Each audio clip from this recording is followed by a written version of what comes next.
Assalamualaikum warahmatullahi wabarakatuh. Halo semua, perkenalkan nama saya Siti Nurjana dengan nomor NIM 2200468, klaster A5 Manajemen.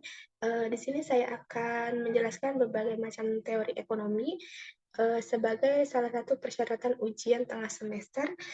Dosen pengampu Bapak Teguh Setiadi, SE, MM, CPMP, CMC, CPGAM, CIB. Baik, sebelum ke materi, di sini terlebih dahulu terdapat beberapa submateri yang akan kita bahas. Yang pertama itu ilmu ekonomi dan ruang lingkupnya. Yang kedua itu ada perkembangan teori ekonomi. Yang ketiga itu elastisitas permintaan dan penawaran. Yang keempat itu perilaku konsumen. Yang kelima teori biaya dan pemasukan. Materi yang pertama sejarah ilmu ekonomi. Secara garis besar, perkembangan pemikiran dalam ilmu ekonomi diawali oleh apa yang disebut sebagai aliran klasik.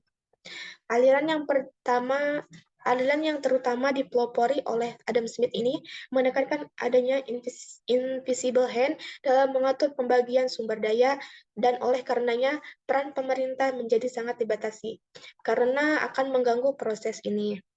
Namun, perkembangan dalam pemikiran ini juga berkembang ke arah lain, seperti teori pertentangan dari Karl Marx dan Friedrich Engels, serta aliran institusional yang pertama dikembangkan oleh Thorstein Veblen dan kawan-kawan, dan kemudian oleh peraih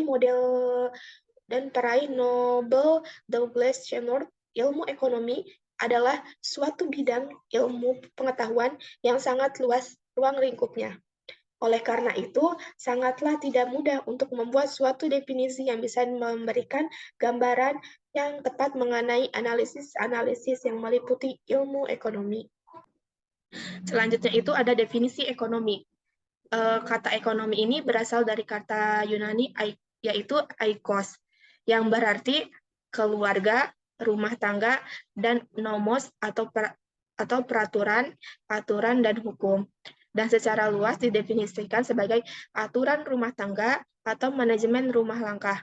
Sedangkan definisi dari ahli ekonomi atau ekonom menggunakan konsep ekonomi dan data dalam bekerja secara umum bisa dibilang bahwa ekonomi adalah sebuah bidang kajian tentang pengurusan sumber daya material individu, masyarakat, dan negara untuk meningkatkan sumber daya yang melalui pilihan-pilihan produksi, konsumsi, dan distribusi kesejahteraan manusia. Selanjutnya itu ada ruang lingkup ekonomi, di mana di ilmu ekonomi ini terdapat ruang lingkup ekonomi. Yang pertama itu ada ekonomi makro. Ekonomi makro merupakan cabang ilmu ekonomi yang khususnya mempelajari bagian-bagian kecil atau bisa dikatakan sebagai aspek individual dari keseluruhan kegiatan perekonomian. Yang kedua itu adanya ekonomi makro. Ekonomi makro merupakan cabang ilmu ekonomi yang khusus mempelajari mekanisme bekerjanya perekonomian sebagai keseluruhan atau agregat berkaitan dengan penggunaan faktor produksi yang tersedia secara efisien, kemakmuran bagi masyarakat, dan dimaksimumkan. Terus selanjutnya itu ada definisi perkembangan ekonomi. Pada dasarnya, pengertian dari perkembangan ekonomi adalah indikasi dari adanya pertumbuhan ekonomi.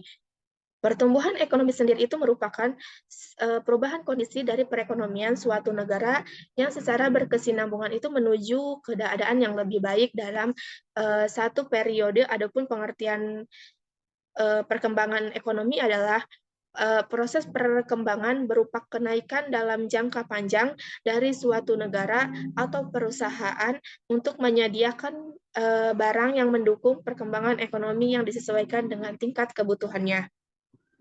Selanjutnya ada faktor-faktor perkembangan ekonomi, di mana ini di dalam ekonomi ini terdapat beberapa faktor. Yang pertama itu adanya sumber daya manusia. Hal pertama yang mempengaruhi dari proses pertumbuhan ekonomi ke arah perkembangan ekonomi adalah dipenuhi oleh SDM. SDM ini memiliki pengaruh yang penting terutama dalam proses perkembangan ekonomi. Proses perkembangan ekonomi ini dimunculkan juga dalam proses pembangunan yang mengikuti di dalamnya proses pembangunan ini entah cepat ataupun lambat, tergantung SDM yang tergantung SDM yang menjadi subjek pembangunannya. Terus yang kedua itu adanya SDA atau sumber daya alam. Kan selain SDM, faktor perkembangan ekonomi lainnya itu yaitu SDA, di mana sumber daya alam juga menjadi faktor yang paling penting dalam mempengaruhi pertumbuhan ekonomi. Mengapa? Karena sebagian besar dari negara berkembang itu menjadikan perkembangan ekonominya tergantung dari sumber daya alam. Contohnya Indonesia. Akan tetapi jika suatu negara tersebut memiliki SDA yang baik namun tidak didukung dengan kualitas SDM yang berkualitas, maka tentunya tidak akan mudah untuk mendapatkan hal produksi yang baik dari SDA. Terus yang ketiga, yang selanjutnya itu ada IPTEK, di mana IPTEK atau ilmu pengetahuan dan teknologi juga menjadi salah satu faktor yang penting dalam perkembangan teknologi. Dengan melihat perkembangan teknologi yang canggih saat ini kan, maka di dalam pendapatan itu memerlukan proses perkembangan yang juga lebih cepat. Tentunya hal ini akan mendukung perkembangan ekonomi.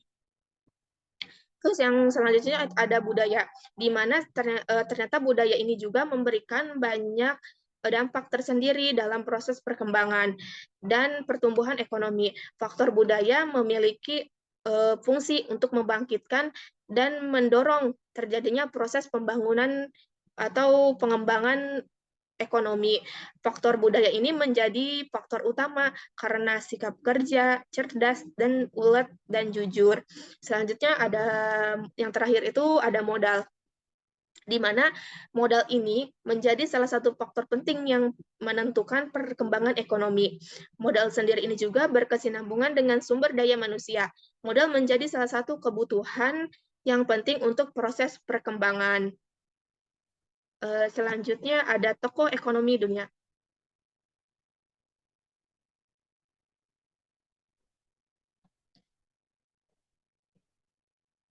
Nah, di sini itu ada tokoh ekonomi dunia. Ada terdapat dua tokoh ekonomi dunia, yaitu pertama itu Adam Smith. Adam Smith ini berpendapat bahwa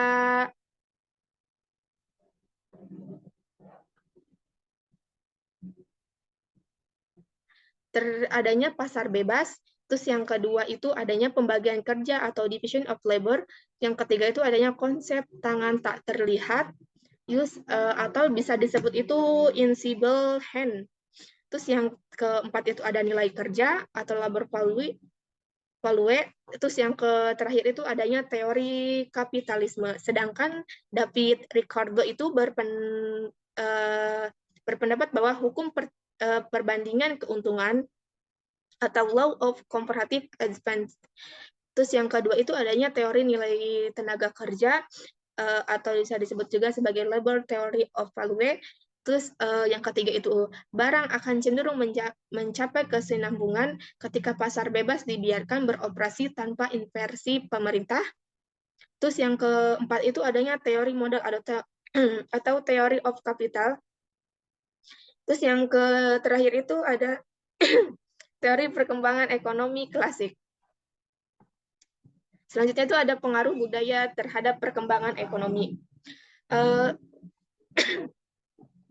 Budaya Indonesia meliputi kebudayaan nasional dan kebudayaan lokal, maupun kebudayaan asing yang berkembang di Indonesia. Sebelum merdeka, pada tahun 1945, interaksi kajian budaya merupakan sebuah proses yang melibatkan nilai-nilai budaya yang dimiliki oleh suatu individu, komunitas, bangsa, dan negara yang telah diterima secara luas untuk memasukkan dimensi budaya dalam tindakan kebijakan pembangunan ekonomi menggunakan budaya-budaya setempat. Dengan banyaknya budaya yang ada, itu sangat berpengaruh terhadap perekonomian Indonesia, seperti contohnya budaya tari. Tari merupakan budaya yang terdapat di berbagai daerah dengan bermacam-macam tarinya. Selanjutnya ada tantangan dalam perkembangan ekonomi, di mana ekonom adalah di mana ekonomi adalah pilar utama dalam perkembangan suatu negara. Pertumbuhan ekonomi yang kuat memiliki potensi untuk meningkatkan kualitas hidup masyarakat, mengurangi kemiskinan, dan meningkatkan daya saing global. Namun, perjalanan menuju 10 perkembangan ekonomi, kita seringkali dihadapkan pada berbagai tantangan yang mempengaruhi progres ini. Yang seperti yang pertama itu adanya ketimpangan ekonomi dan kemiskinan. Yang kedua itu adanya isu-isu global dalam perkembangan ekonomi. Terus yang ketiga itu perubahan iklim. Yang keempat itu adanya pertumbuhan penduduk. Selanjutnya itu adanya faktor penyebab isu global.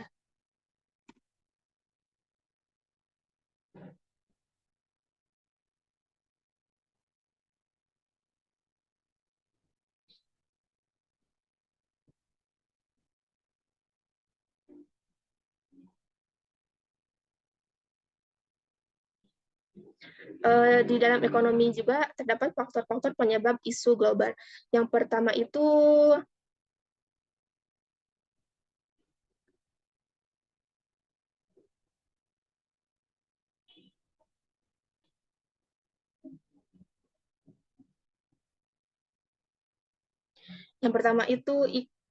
perubahan iklim,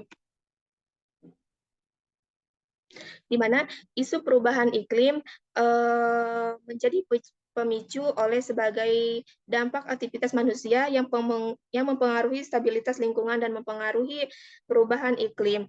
Ada berbagai faktor penyebab perubahan iklim, diantaranya itu seperti efek rumah kaca, terus polusi yang dihasilkan pabrik industri, serta penebangan secara liar. Yang kedua itu ekonomi. Isu ekonomi muncul sebagai dampak perbedaan tingkat pembangunan dan kebijakan ekonomi antara negara serta permasalahan ekonomi dan keuangan global. Yang ketiga itu adanya kekurangan sumber daya. Isu kekurangan sumber daya dalam alam ini seperti air, minyak, dan gas, serta permasalahan lingkungan muncul secara dampak overeksploitasi sumber daya dan aktivitas manusia. Terus yang keempat itu konflik politik dan militer, di mana isu konflik dan militer ini muncul sebagai dampak perbedaan pandangan dan kepentingan politik antar negara serta kekuatan militer. Yang kelima itu adanya pertentangan wilayah.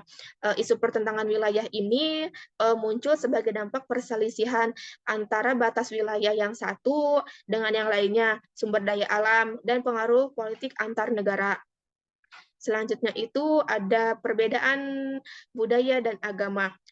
Isu selanjutnya itu perbedaan budaya dan agama muncul sebagai dampak perbedaan pandangan dan keyakinan antar masyarakat dan negara. Ada berbagai isu global yang berhubungan dengan ekonomi, kesehatan, hingga permasalahan yang sedang dihadapi saat ini.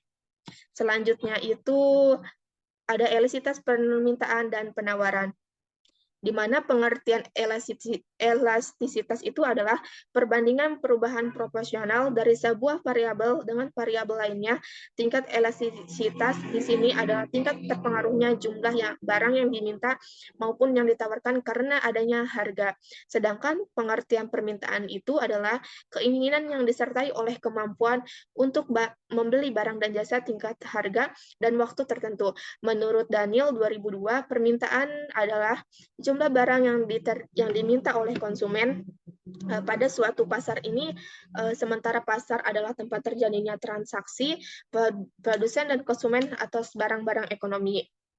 Selanjutnya itu adanya fungsi permintaan, di mana fungsi ini ialah fungsi yang menunjukkan hubungan antara jumlah barang atau jasa. Fungsi permintaan ini juga menunjukkan hubungan antara jumlah barang yang dipesan dan faktor-faktor yang mempengaruhinya. Fungsi permintaan mengikuti hukum permintaan bahwa jika permintaan dapat dibedakan menjadi beberapa jenis, antara lain permintaan berdasarkan daya beli dan jumlah subjek pendukungnya. Permintaan sendiri itu dibagi menjadi 3 jenis. Yang pertama itu adanya permintaan absolut, yang kedua itu ada permintaan potensial, yang ketiga itu ada permintaan efektif. Selanjutnya fungsi penawaran atau supply. adalah suatu antar banyaknya barang atau jasa yang ditawarkan dan harganya. Bunyi hukum penawaran itu sebagai berikut. Jika harga naik, maka penawaran akan naik. Dan apabila harga turun, maka penawaran juga turun. Fungsi permintaan adalah hubungan antara harga dan jumlah barang yang diminta konsumen. Fungsi permintaan menunjukkan hubungan yang berlawanan atau berbanding balik dengan fungsi penawaran. Selanjutnya itu ada jenis-jenis elastisitas permintaan dan penawaran memiliki 5 konsen. Yang pertama itu elastisitas dan harga permintaan dan penawaran, yaitu elastisitas penawaran sempurna, terus adanya penawaran inelastis, yang ketiga itu penawaran elastis, yang keempat itu penawaran elastis uniter, yang terakhir itu adanya elastisitas penawaran sempurna. Selanjutnya faktor-faktor yang penyebut terjadinya elastisitas permintaan. Yang pertama itu banyaknya barang pengganti yang tersedia. Jadi semakin banyak barang pengganti yang tersedia, jadi salah satu menjadi faktor elastisitasnya permintaan. Terus yang kedua itu persentase pendapatan yang dibelanjakan. Yang ketiga itu jangka waktu analisis. Terus yang keempat itu produk mewah khusus kebutuhan. Yang terakhir itu perubahan harga barang yang diminta. Selanjutnya itu ada teori konsumen, di mana teori perilaku konsumen ini merupakan proses yang akan dilalui seseorang dalam melakukan kegiatan seperti mencari, membeli, mengevaluasi untuk memenuhi kebutuhannya. Konsumen dapat diartikan sebagai individu atau organisasi yang memiliki peran berbeda, seperti contohnya berperan sebagai influencer, firehouser, dan seterusnya. Perilaku konsumen dapat didefinisikan sebagai proses mengevaluasi, memperoleh, menggunakan, atau dapat mempergunakan barang-barang dan jasa. Selanjutnya itu di sini juga terdapat macam-macam teori perilaku konsumen. Yang pertama itu adanya teori ekonomi mikro. Yang kedua ada teori psikologis. Yang ketiga itu ada teori antropologis. Di sini juga terdapat teori perilaku konsumen itu dibagi menjadi 2 pendekatan. Yang pertama itu adanya pendekatan nilai guna kardinal. Yang kedua ada pendekatan nilai guna ordinal. Selanjutnya itu jenis perilaku konsumen menurut para ahli. Menurut Peter dan Olson 2010, terdapat perilaku konsumen yang bersifat irasional. Dari kedua jenis tersebut mempunyai atau memiliki ciri-ciri konsumen yang berbeda-beda. Prinsip selanjutnya ada prinsip-prinsip dasar dalam analisis perilaku konsumen. Yang pertama itu kelangkaan dan terbatasnya pendapatan. Yang kedua, konsumen mampu membandingkan biaya dengan manfaat. Yang ketiga, tidak selamanya konsumen dapat memperkirakan manfaat dengan tepat. Yang keempat itu setiap barang dapat didistribusikan dengan barang lain. Yang kelima itu konsumen tunduk terhadap hukum berkurangnya tambahan kepuasan. Selanjutnya itu ada manfaat konsumen, di mana yang pertama itu manfaat perilaku konsumen itu memahami konsumen dalam berperilaku, bertindak, dan berpikir agar pemasar atau produsen mampu memasarkan produknya dengan baik. Yang kedua itu adanya memahami mengapa dan bagaimana konsumen dapat mengambil keputusan, sehingga pemasar atau produsen dapat merancang strategi pemasaran yang baik. Yang ketiga itu membujuk konsumen untuk membeli produk yang dipasarkan. Selanjutnya ada model perilaku konsumen dapat dilihat pada bagaimana konsumen dalam mengambil keputusan pembelian. Menurut Kanuk dan Shipman 2007, proses pengambilan keputusan terdiri dari 3 tahap yang saling berhubungan, yaitu tahap pemasukan atau input, tahap proses, dan tahap keluaran atau output. Selanjutnya itu teori biaya dan pemasukan. Menurut Suprayitno 2008, biaya adalah pola perubahan biaya dalam berkaitannya dengan perubahan volume kegiatan atau aktivitas perubahan, misalnya volume produktivitas atau volume penjualan. Besar kecilnya biaya dipengaruhi oleh kecilnya volume produksi atau volume penjualan.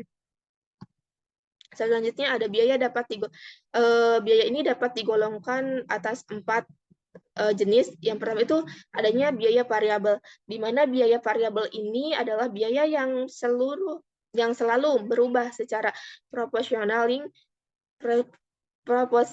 atau sebanding dengan perubahan volume kegiatan perusahaan.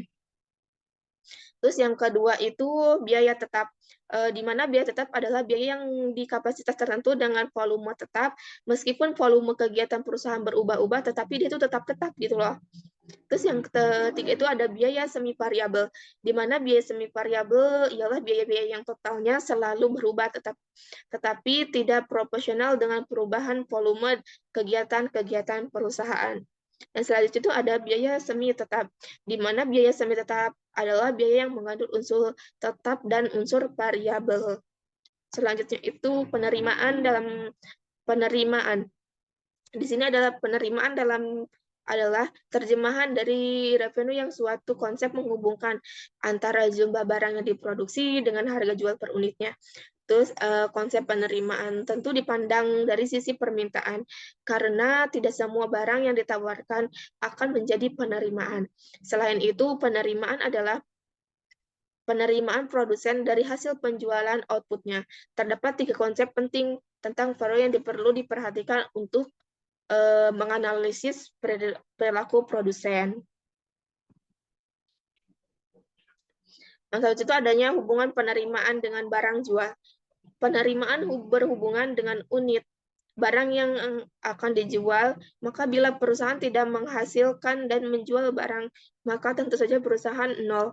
Sebaliknya, semakin banyak jumlah barang terjual, semakin besar penerimaan sehingga kurva permintaannya berupa garis lurus tak terhingga. Akan tetapi terkadang ada juga kasus di mana si penerima ini yang justru akan makin menurun seiring bertambahnya jumlah penjual. Hal ini tentu saja dikarenakan karena permintaan atas barang dan juga karena faktor keberhasilan promosi. Selanjutnya ada karakteristik dari sistem bunga dan dalam analisis biaya produksi adalah bahwa biaya bunga yang harus dibayarkan produksi adalah tetap. Dengan demikian, biaya bunga akan menjadi fixed cost, dengan kata lain berapapun jumlah output yang diproduksi, bunganya tetap harus dibayar. Konsekuensi lebih keberagaman biaya bunga akan meningkatkan total biaya. Dalam bunga, penentuan tingkat suku bunga dibuat pada perjanjian awal dengan pedoman harus selalu untung, sementara itu dalam bagi hasil penentuannya besarnya rasio dibuat dengan pedoman untung rugi. Selanjutnya itu adanya pajak. Pajak memiliki arti sebagai kontribusi yang dipaksakan oleh pemerintah negara dalam jangka waktu tertentu kepada pihak yang wajib pajak. Sifatnya memang wajib dan disetorkan oleh wajib pajak kepada pemerintah yang nantinya bisa mendapat balasan berupa manfaat atau tidak langsung. Terdapat secara tidak langsung ini di pajak itu terdapat 4 jenis pajak. Yang pertama itu ada 4 jenis pajak. Yang pertama itu adanya tarif progresif, yang kedua itu terus adanya tarif degresif, terus ada tarif proporsional dan tarif regresif. Pertama itu tarif progresif. Pada tarif ini pemungutan pajaknya harus presentasikan akan naik sebanding menggunakan jumlah dasar pengenaan pajaknya.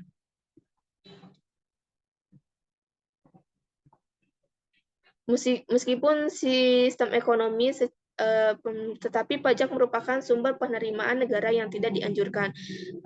Selain pemungutan pajak juga dapat membebani masyarakat sehingga dapat dikatakan menurut Qadhawi 1991, pajak dalam sistem ekonomi Islam akan dikenakan hanya jika yang pertama itu benar-benar dibutuhkan, jadi ia bersifat darurat.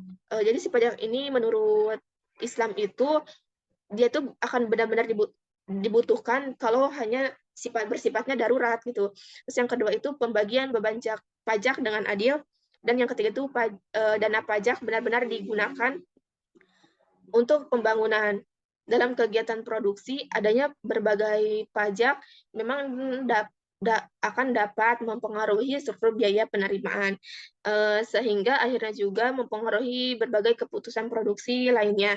Salah satu contoh yang mudah dijumpai aja seperti pengenaan pajak penjualan atau pajak pertambahan nilai (PPN) pada barang-barang produksi. Pengenaan pajak ini tentu saja akan menyebabkan harga jual suatu barang meningkat. Misalnya, mengenakan pajak penjualan atas eh, suku bunga kendaraan atau mesin sebesar 10%. Tentu saja akan meningkatkan harganya dari posisi harga tidak dikena pajak. Kenaikan harga ini pada akhirnya akan mengurangi permintaan konsumen dan kemudian menurunkan penjualan barang tersebut. Penurunan ini pada akhirnya akan menurunkan penerimaan sekaligus keuntungan perusahaan. Mungkin hanya itu yang bisa saya sampaikan. Kurang lebihnya mohon maaf. Billahi taufiq wa hidayah. Assalamualaikum warahmatullahi wabarakatuh.